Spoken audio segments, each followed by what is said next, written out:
Friday the 7th of May 2021, Geoff Thompson training log, fighting for the streets, still aiming to qualify for the streets, gain selection for the streets, and to win Olympic gold for the streets.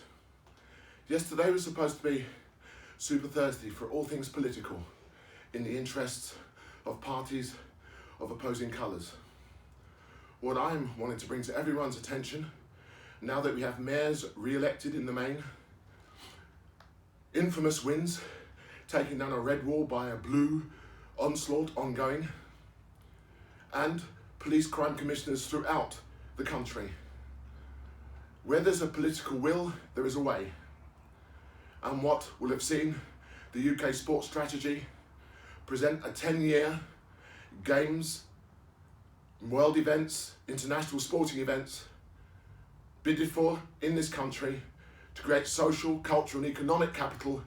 The revenue is from the streets, inner city, suburban and rural, but predominantly from the streets from where I have come from. The streets are currently hemorrhaging and bleeding, with the lives of young people being taken by the lives of young people, with young people taking the lives of fathers with twin daughters, as was the case last night.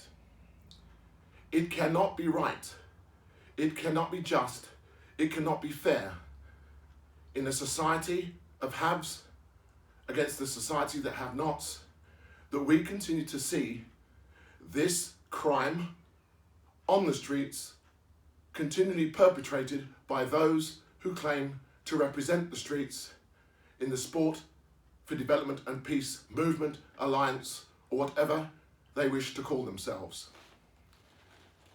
I am facing the same barriers and hurdles as I had on the square, off the square. From sports administration to still carrying on the fight that the Youth Charter's call to action is requesting, has pleaded for, but is now demanding. 10,000 social coaches, 1,000 in each city, 10 community campuses, 1 million young people directly impacted on in hope and opportunity, and a legacy opportunity for all. To those of you who still want to understand a language, a culture, and an ongoing situation that has clearly, by your efforts to date, seen no progress made other than the one ongoing and worrying statistic. As our children and young people return from the easing of lockdown, there is mental, physical and emotional trauma. As most enter into puberty, they have no understanding of the behavioural norms of acceptable attitude and engagement with their fellow peers and society as a whole. Concentration levels are down, obesity is up. We have a national crisis, it needs to be addressed. The Youth Charter's plans are still there, and we will now be taking it to all those re-elected or newly elected. But it doesn't require political will, it requires society's will. So, I will continue this fight for the streets, for the communities of the streets, and for the bidding, hosting and legacy ambitions of this government, of the sporting institutions.